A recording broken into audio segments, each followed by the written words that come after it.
Dans un village lointain, niché au-delà des collines vallonnées d'Afrique, vivait une jeune femme nommée Kobia. À seulement 20 ans, elle portait déjà un lourd fardeau. Son père était décédé lorsqu'elle avait 16 ans, la laissant seule avec sa mère, une femme dévouée. Ensemble, elles travaillaient du lever du soleil jusqu'au crépuscule, luttant chaque jour pour joindre les deux bouts, mais réussissant toujours à mettre un peu de nourriture sur leur modeste table. Malgré les difficultés de la vie, Kobia resplendissait, tel un joyau caché parmi les villageois. Sa silhouette gracieuse, sa peau d'un noir brillant sous le soleil et ses yeux vifs captaient l'attention de tous ceux qui la croisaient. Bien qu'elle fût belle à l'extérieur, Kobia connaissait bien les épreuves. Jour après jour, elle affrontait la vie avec une détermination inébranlable, ses mains marquées par les heures passées à travailler les champs. « Maman, laisse-moi aller à la ferme aujourd'hui, tu mérites de te reposer », disait-elle souvent, avec douceur et affection. Sa mère, fatiguée par les épreuves de la vie, lui souriait avec fierté et répondait « Ma fille, que les dieux te bénissent, et qu'un jour tes enfants puissent alléger ton fardeau. » Kobia riait doucement et répliquait « Amen, maman. N'oublie pas de préparer cette soupe d'agusi et cet amala que j'adore. » Sa mère, les yeux pétillants, répondait toujours « Ne t'en fais pas, ma fille, fais confiance à ta mère. Mais ne t'épuise pas trop. » Pendant 4 longues années, Kobia et sa mère ont lutté pour survivre aux épreuves de la vie. Chaque jour, l'absence de son père planait sur leur foyer, une ombre constante qui alourdissait leur quotidien. Certaines nuits, Kobia restait éveillée dans sa petite chambre, observant la lumière de la lune filtrant par les fissures du toit. Elle se demandait si un jour la vie leur offrirait à nouveau un peu de répit. Son esprit était rempli de questions, son cœur alourdi par l'incertitude. Combien de temps pourrait-elle continuer ainsi? Puis, un jour, alors que Kobia atteignait leur petite plantation de maïs, elle s'arrêta, figée. Ce qu'elle vit devant elle ressemblait à un véritable cauchemar. Les plants de maïs, autrefois si vigoureux, étaient complètement ravagés, déchiquetés par des insectes et des rongeurs. Le cœur de Kobia se serra, et des larmes lui montèrent aux yeux. Elle leva la tête vers le ciel, les poings serrés. « Pourquoi, mon Dieu, pourquoi devons-nous mériter cela? C'était notre espoir de survie, et maintenant il est réduit à néant, » cria-t-elle, la voix tremblante de douleur. Cette récolte devait leur permettre de vendre au marché et de gagner de quoi se nourrir, mais à présent, tout semblait perdu. Elle rentra péniblement chez elle, le poids de cette perte pesant lourdement sur son esprit épuisé. Sa mère, qui avait surmonté tant de difficultés par le passé, posa doucement une main sur l'épaule de sa fille. « Nous ne devons pas perdre la foi, Kobia, » lui dit-elle avec tendresse. « Nous ne devons pas laisser le désespoir nous pousser à prendre de mauvaises décisions. Nous travaillerons sur les terres des autres et nous gagnerons ce que nous pourrons. » Le lendemain, dès l'aube et jusqu'à la tombée de la nuit, les 2 femmes travaillèrent durement sur les terres du chef du village. La sueur coulait sur leur front et leur corps était douloureux, mais elles persévéraient. Lorsque le soleil disparut à l'horizon, elles avaient gagné de quoi continuer à se nourrir pendant quelques jours de plus. Mais cet effort incessant commençait à faire des ravages sur Kobia. Son corps, déjà usé par des années de lutte, finit par céder. Le lendemain, elle se réveilla fiévreuse, les membres affaiblis par l'épuisement. Sa mère resta à son chevet, la soignant jour après jour, priant avec ferveur pour ne pas perdre sa fille comme elle avait perdu son mari. Pendant 4 jours, Kobia vacilla entre la vie et la mort, mais peu à peu, elle retrouva ses forces, son esprit indomptable refusant de céder au destin. Avec le temps, la beauté et la force de Kobia commencèrent à attirer l'attention des hommes du village, qui tournaient autour d'elle comme des vautours, captivés par sa détermination et son éclat. Ses prétendants étaient nombreux, leurs murmures remplis de promesses et de mots doux, espérant conquérir son cœur. Mais Kobia, forte des épreuves qu'elle avait traversées, ne se laissait pas impressionner par de simples paroles en l'air. Elle les rejeta tous, les uns après les autres. « J'ai trop souffert dans la maison de ma mère », pensait-elle. « Je ne peux pas épouser un homme qui me fera revivre cette même souffrance. » Sa mère, ne comprenant pas les raisons qui poussaient sa fille à refuser toutes ses demandes, finit par s'asseoir un jour pour avoir une discussion à cœur ouvert. « Ma fille, » dit-elle doucement, « aucune situation n'est permanente. Ce n'est pas parce que quelqu'un manque de quelque chose aujourd'hui qu'il en sera toujours ainsi. Tout ce qui brille n'est pas de l'or, il faut bien réfléchir avant de faire un choix. » Mais Kobia, désespérée de fuir les difficultés qui avaient marqué toute sa vie, peinait à voir la sagesse dans les paroles de sa mère. Comment pouvait-elle épouser un homme en difficulté alors qu'elle avait passé sa vie entière à lutter? Dans son désir de trouver un homme déjà établi, Cobia ignora les conseils avisés de sa mère, choisissant d'attendre la vie qu'elle pensait mériter.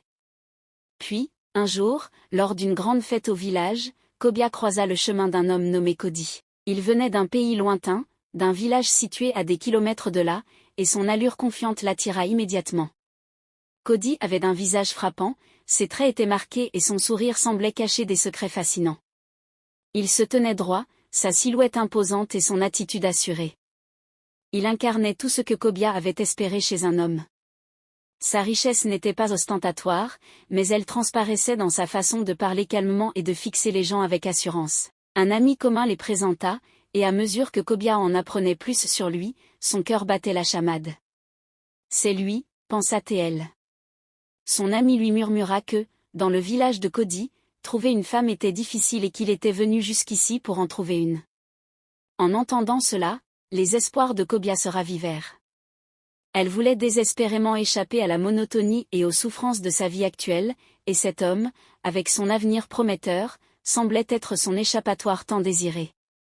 Leur conversation devint rapidement sérieuse. Cody, avec sa voix grave et son attitude aimable, lui proposa une relation.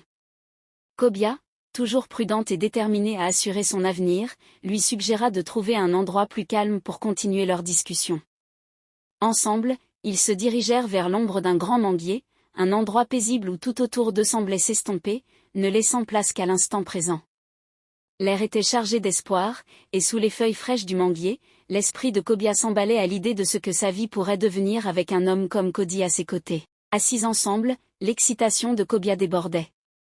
Ses questions jaillissaient sans interruption, cherchant à comprendre chaque aspect de la vie de Cody, son travail, sa richesse, son avenir. Elle avait besoin de savoir si Cody pourrait réellement la libérer de la pauvreté qui l'avait enchaînée si longtemps. Cody, patient et compréhensif, répondait calmement à chaque question. « Je ne suis pas riche selon les standards de ce monde, dit-il, mais je suis riche de ce qui compte vraiment. J'ai hérité de mon père 6 hectares de terre cultivable en cacao. J'ai construit ma propre maison. Je peux prendre soin de toi. » Ces mots se déposèrent comme du miel dans le cœur de Cobia. Bien qu'il ne fût pas l'homme immensément riche qu'elle avait imaginé, il avait suffisamment de ressources pour lui offrir une vie meilleure que celle qu'elle avait connue jusqu'ici. Un sourire se dessina sur ses lèvres, elle lui prit la main et murmura les mots qui changeraient son destin, « Je t'épouserai ». Leur relation évolua rapidement, et Cobia quitta bientôt la maison de sa mère pour vivre avec son nouveau mari. Au début, tout semblait parfait. La maison de Cody était modeste mais confortable, et bien que leur vie ne soit pas luxueuse, elle était bien éloignée des difficultés de son passé. Mais cette paix ne dura pas. Pendant la première année de leur mariage, un désastre frappa leur foyer. Un soir, une pluie torrentielle s'abattit sur le village. Une pluie qui ne cessa pas pendant 5 longs jours. Le ciel se déversait sans relâche, et bientôt, les rivières débordèrent, inondant certaines parties du village ainsi que les terres agricoles.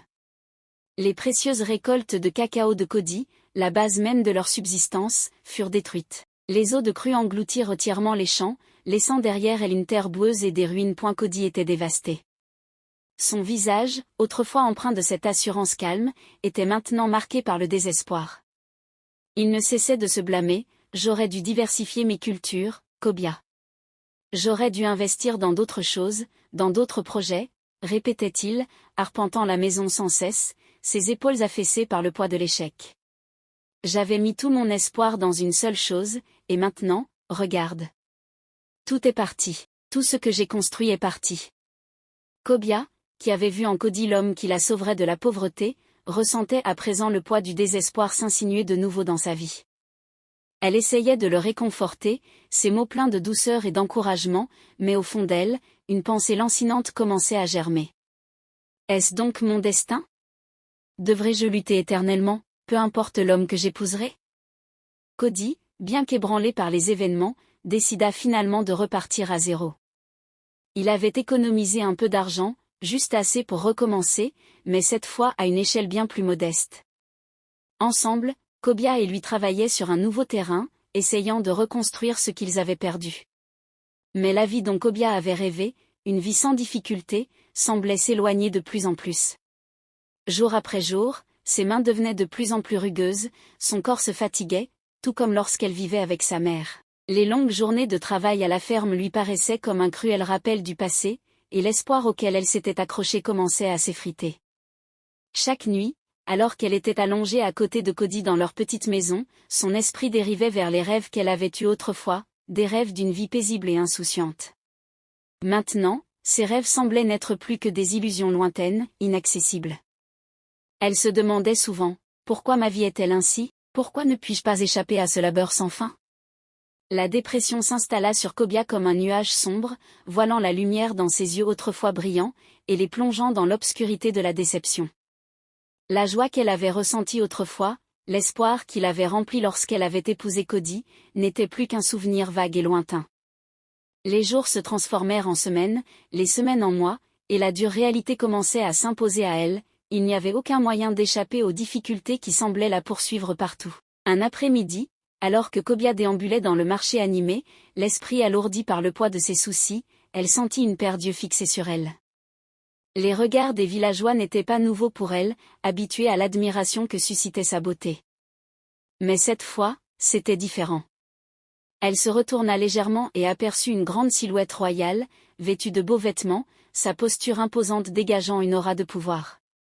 Sa peau brillait au soleil, et ses yeux, vifs et perçants, étaient fixés sur elle avec une assurance troublante. C'était le prince Kiro. D'un pas lent et assuré, le prince s'approcha d'elle. Sa voix douce, semblable à de la soie, traversa le bavardage du marché. « Je suis le prince Kiro de ce village », annonça-t-il, un sourire se dessinant sur ses lèvres. « Vous avez sûrement entendu parler de moi ?» Cobia, prise de court, leva les yeux pour croiser son regard. « Non, votre majesté, je suis nouvelle ici », répondit-elle doucement, le cœur battant à tout rompre. Il y avait quelque chose de captivant et de dangereux chez lui, comme une flamme qui l'attirait malgré les risques de brûlure. Le sourire du prince s'élargit. « Eh bien, maintenant tu sais, toi qui es l'incarnation de la beauté, dit-il tendrement. Tu dois visiter le palais demain. J'insiste. » Sa voix était pleine de charme, et le compliment, bien que grandiose, émut quelque chose en Cobia. Ses joues s'empourprèrent, et elle lui rendit son sourire, incapable de cacher son excitation. « Pas de problème, votre majesté, » répondit-elle, le cœur palpitant à l'idée d'être en présence de la royauté. Tandis qu'elle continuait ses courses, une vieille femme du marché la tira doucement à l'écart, son visage marqué par l'inquiétude. « Fais attention au prince Kiro », murmura la femme avec insistance. « Il est peut-être charmant, mais il est dangereux. Son cœur n'est pas tendre. » Mais Cobia, déjà prise dans des rêves où elle se voyait princesse, ne prêta pas attention à cet avertissement. « Un prince ? Intéressé par moi ? » Cette pensée était enivrante. « Merci, maman, » murmura-t-elle, mais son esprit était déjà ailleurs, empli de possibilités exaltantes. Elle quitta le marché avec un sourire discret. « Et si j'avais rencontré le prince avant d'épouser Cody ?» Cette question ne la quitta pas de la nuit, la hantant alors qu'elle se tournait et se retournait, incapable de chasser l'image du prince de ses pensées. Le lendemain matin, Cobia, le cœur battant d'impatience, inventa un petit mensonge. Elle dit à Cody qu'elle ne se sentait pas bien et qu'elle ne pourrait pas l'accompagner à la ferme. Dès qu'il partit, elle s'habilla en hâte, le pouls accéléré par l'excitation, et se dirigea vers le palais. La grandeur du bâtiment la frappa, mais c'était surtout l'idée de revoir le prince qui faisait battre son cœur. À l'intérieur, le prince Kiro accueillit Cobia avec le même charme envoûtant qu'il avait montré sur la place du marché. Ils discutèrent pendant des heures, ses mots, doux comme du miel, l'attirant de plus en plus profondément. Puis, après un moment de silence, il demanda d'une voix basse et séduisante, « Pouvons-nous être amants ?» Le cœur de Cobia fit un bond. Elle hésita avant de répondre, « Votre Majesté, je suis mariée. » Le prince haussa un sourcil. « Vraiment ? Depuis combien de temps ? Avez-vous des enfants ? Demanda-t-il, visiblement intrigué. « Non, je suis mariée depuis seulement 6 mois, répondit Cobia, sa voix tremblant légèrement. Le regard du prince s'attarda sur elle, et après une pause, il dit, « Eh bien, si vous êtes mariée depuis si longtemps, vous devriez être enceinte maintenant. Pourquoi ne l'êtes-vous pas ?» Cobia se raidit, un malaise la parcourant. C'est une affaire entre mon mari et moi, dit-elle fermement. Je ne peux pas en discuter. Le prince se pencha en arrière, les yeux plissés. Je vois, murmura-t-il. Réfléchissez Cobia. Le palais pourrait être votre maison, et je pourrais vous offrir une vie dont la plupart des femmes ne peuvent que rêver. Vous êtes belle, vous méritez plus que les difficultés d'une vie ordinaire. Ce jour-là, Cobia quitta le palais, l'esprit rempli de pensées contradictoires. Tandis qu'elle s'éloignait, le regard du prince Kiro la suivit, ses yeux fixés sur elle comme un prédateur guettant sa proie. Elle sera à moi, pensa-t-il. D'une façon ou d'une autre. Lorsque Cobia rentra chez elle, son esprit était un tourbillon d'émotions. Les paroles du prince résonnaient encore dans sa tête. Pourrait-elle vraiment laisser derrière elle sa vie difficile et devenir reine? Cette pensée la consumait. Elle savait qu'elle ne devait pas entretenir de telles idées, mais l'attrait d'une vie royale était trop fort pour y résister. Elle commença à envisager les possibilités, pensant à la façon dont sa vie et celle de sa mère pourraient être transformées à jamais. Puis, un jour, sorti de nulle part, le prince décida de passer à l'action. Cody et Cobia venaient à peine de commencer leur journée lorsqu'ils entendirent un bruit dehors. En sortant de leur petite maison, ils furent confrontés à une scène qui fit s'arrêter le cœur de Cobia. Le prince Kiro se tenait devant leur maison, entouré de ses gardes royaux, l'air résolu et inflexible. « Je suis ici pour Cobia, déclara-t-il, sa voix résonnant dans la petite cour. Par le pouvoir qui m'est conféré en tant que prince de ce village, je la réclame comme ma future épouse. » Cody, bien que surpris, s'avança, les yeux brillants de détermination. « Votre Majesté, Cobia porte déjà mon enfant, dit-il fermement, sa voix stable malgré la tension palpable. Selon la tradition, il est interdit pour un membre de la famille royale de revendiquer une femme enceinte. Le visage du prince se contracta de surprise. Pendant un instant, il resta silencieux, digérant cette nouvelle inattendue. Est-ce vrai, pensa-t-il, son esprit s'emballant. Si Cobia était réellement enceinte, il n'aurait aucun droit sur elle. Mais quelque chose en lui doutait, refusait d'y croire. Il était allé trop loin, son désir pour Cobia était trop intense pour être arrêté si facilement. Le prince Kiro fixa Cody d'un regard perçant et répondit lentement, « Eh bien, je ne te crois pas. » Il tourna ensuite son attention vers Cobia, son regard transperçant. « Laisse-la parler pour elle-même. »« Cobia, es-tu enceinte ?» Le temps semblait s'arrêter tandis que Cobia restait figée.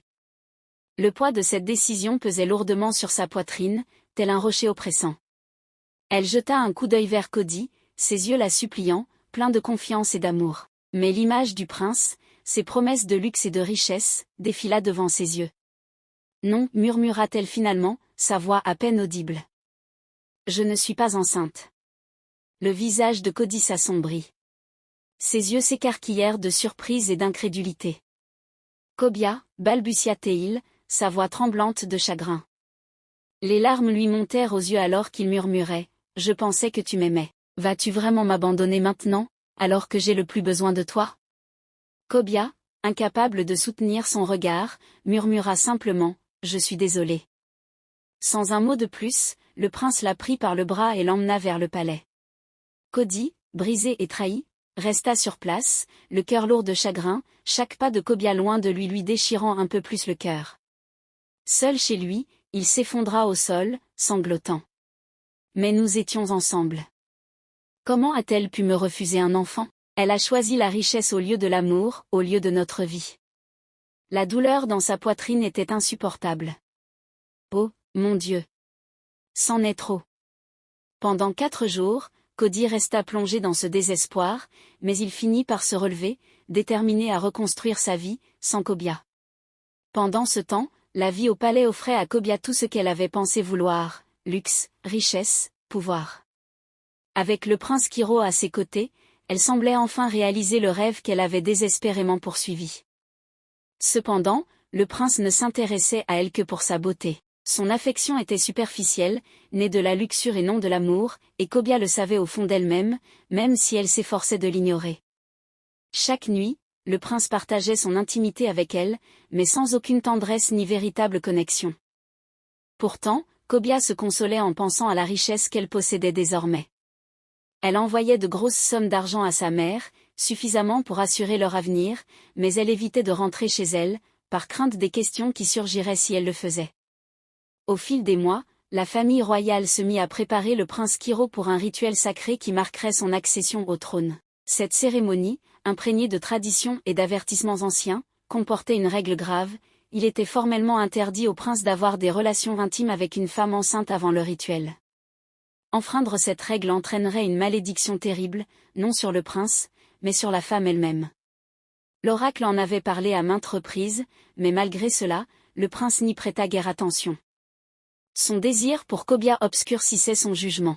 La nuit du rituel, après que tous les préparatifs furent achevés, le prince, arrogant et indifférent aux conséquences, décida de défier la règle sacrée. Après tout, pensait-il, rien ne lui arriverait à lui, seule la femme en pâtirait. Il fit appeler Kobia dans sa chambre, ignorant les avertissements de l'oracle, et choisit de la reprendre, rejetant la malédiction du rituel comme une superstition sans importance. Et la suite de cette nuit allait changer à jamais le cours de la vie de Kobia. Kobia, bien que mal à l'aise, se laissa emporter par l'instant, inconsciente du fait que cette nuit-là allait bouleverser toute sa vie. Ils partagèrent une intimité profonde, et tous deux profitèrent de ce moment. Quelques mois plus tard, Kobia commença à montrer des signes de grossesse. Elle savait au fond d'elle que cet enfant appartenait à Cody, et non au prince, mais la culpabilité d'avoir quitté son mari s'était depuis longtemps estompée. Le luxe du palais avait émoussé sa conscience, et elle repoussa l'idée de Cody au plus profond de son esprit. Désormais, elle se concentrait sur le fait de profiter de la vie pour laquelle elle s'était battue, et le fait d'être mère dans un palais royal semblait consolider son nouveau statut. Mais dès que sa grossesse devint visible, le prince perdit tout intérêt pour elle. Il se tourna vers d'autres épouses du palais, laissant Kobia seule pour supporter sa grossesse.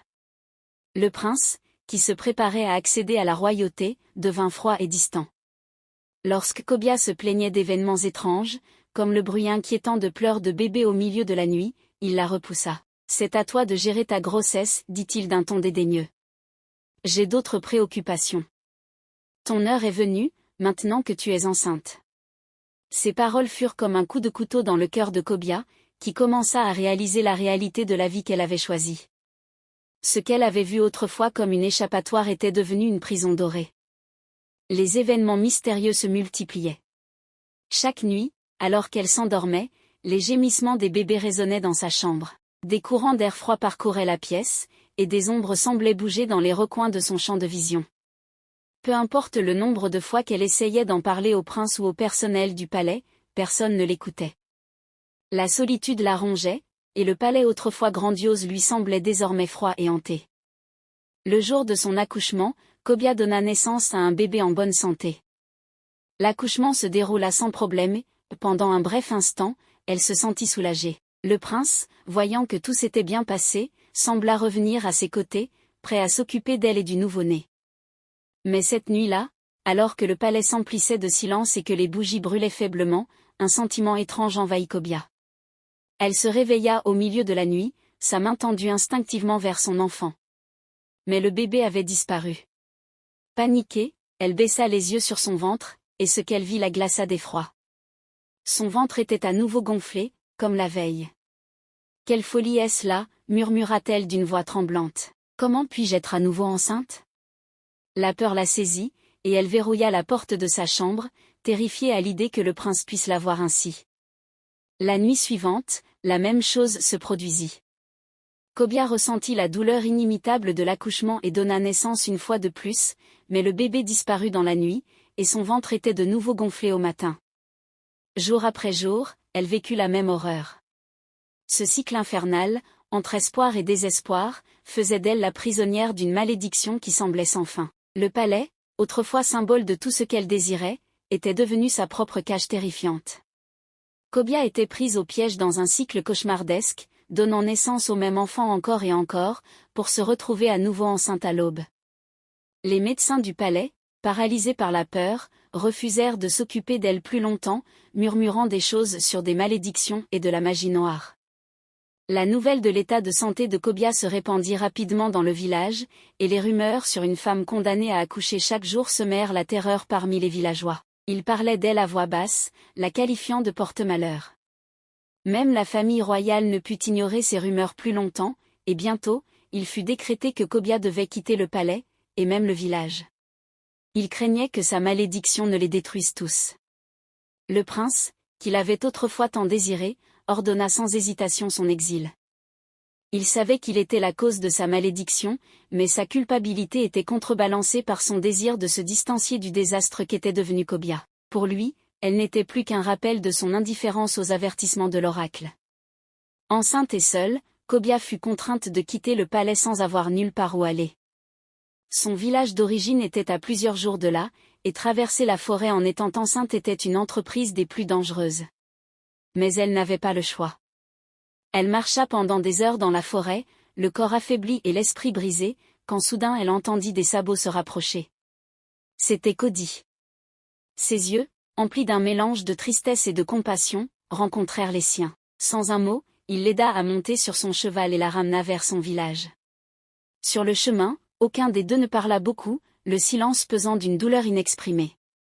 Lorsqu'ils arrivèrent enfin chez sa mère, Cody se tourna vers elle, sa voix calme mais ferme. « Tu n'aurais jamais dû suivre ce chemin, Kobia, dit-il. Tout ce qui brille n'est pas de l'or.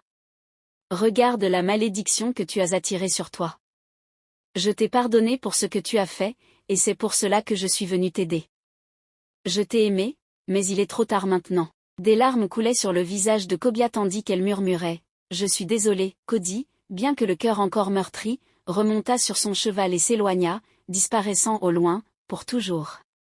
Kobia dut désormais faire face aux conséquences de ses choix, seule, accablée par une malédiction qui ne serait peut-être jamais levée. Quand elle rentra finalement chez elle, le visage pâle et les yeux creux sous le poids de son calvaire, elle s'effondra dans les bras de sa mère. Sanglotant de manière incontrôlable, elle raconta tout, de la séduction par le prince aux étranges naissances maudites qu'il avait chassées du palais. Sa mère l'écoutait en silence, incapable de comprendre l'horreur du sort de sa fille. Elle serra Kobia fort dans ses bras, tentant de la rassurer, bien que son propre cœur fût empli d'effroi. Cette nuit-là, alors que Kobia se reposait dans son lit, agitée, les douleurs familières de l'accouchement la saisirent à nouveau. Sa mère, trop effrayée pour dormir, se précipita à ses côtés et l'aida à accoucher d'un autre bébé. Mais cette fois, quelque chose était différent. Alors que le soleil se levait et que la maison se remplissait de lumière, le bébé ne disparut pas comme avant. Pour la première fois depuis des mois, le nouveau-né était toujours là, emmitouflé dans une couverture. Kobia, épuisée et incrédule, fixa son enfant, des larmes d'espoir coulant le long de ses joues. C'était peut-être un signe que la malédiction s'affaiblissait enfin. Sa mère, tenant le bébé dans ses bras, murmura « Peut-être que l'amour et la rédemption peuvent encore nous sauver. » Pour la première fois depuis longtemps, Kobia sentit un faible espoir renaître en elle, un espoir qu'elle croyait perdu à jamais. Au lieu de disparaître comme les fois précédentes, le bébé restait là, sa petite poitrine se soulevant et s'abaissant doucement au rythme de ses respirations. Kobia, épuisée et tremblante, baissa les yeux vers son ventre gonflé et réalisa, avec horreur, qu'elle était toujours enceinte. Cette nuit-là, cela recommença. Un deuxième bébé vint au monde, et deux d'entre eux gisaient sur le sol devant elle. Sa mère, bien que terrifiée, ne pouvait abandonner sa fille. À chaque naissance, sa peur grandissait, mais son amour également. Pendant 5 jours consécutifs, Kobia donna naissance à 5 bébés, chaque nuit apportant la même douleur, la même peur, et chaque matin la laissant avec un enfant de plus. Sa mère gardait secrète l'étrange réalité au village, craignant ce que les autres pourraient dire ou faire. Mais ce fardeau devint trop lourd à porter seule. Désespérée de trouver des réponses, la mère de Kobia fit appel à un herboriste renommé, un homme qui possédait des connaissances sur l'invisible et sur les esprits qui hantent la terre. Il arriva discrètement un soir, son visage à peine visible dans la lueur de la lanterne, et écouta attentivement la mère de Kobia qui lui expliquait la malédiction étrange qui s'était abattue sur sa fille. L'expression de l'herboriste s'assombrit lorsqu'il examina Kobia et les 5 bébés qui se trouvaient désormais chez elle. Il murmura des paroles étranges à voix basse, ses mains se déplaçant lentement et délibérément, comme s'il cherchait quelque chose d'invisible. Finalement, il se tourna vers la mère de Kobia, sa voix lourde de vérité. « Ce ne sont pas des enfants humains, dit-il gravement. Ce sont des esprits effufus, des êtres maudits qui retournent dans son ventre chaque nuit pour renaître à nouveau. Ils se déguisent en bébés, mais ils appartiennent à l'autre monde. Le cœur de Kobia se serra en entendant ces mots. L'herboriste poursuivit en expliquant que la source de la malédiction résidait dans sa relation avec le prince Kiro. Le prince, révéla Teil, porte en lui un sombre rituel, connu sous le nom des Fufu, transmis de génération en génération. Toute femme qui s'unit à lui sera marquée par cet esprit et maudite pour donner naissance à l'Efufu, sous la forme d'un enfant humain. Kobia regarda l'herboriste avec horreur, son esprit en ébullition. Y a-t-il un moyen d'arrêter ça, murmura-t-elle, sa voix à peine audible. L'herboriste s'arrêta, son visage se durcissant. Il y a un moyen, dit-il finalement, mais le prix à payer est tel qu'aucune femme ne le voudrait jamais.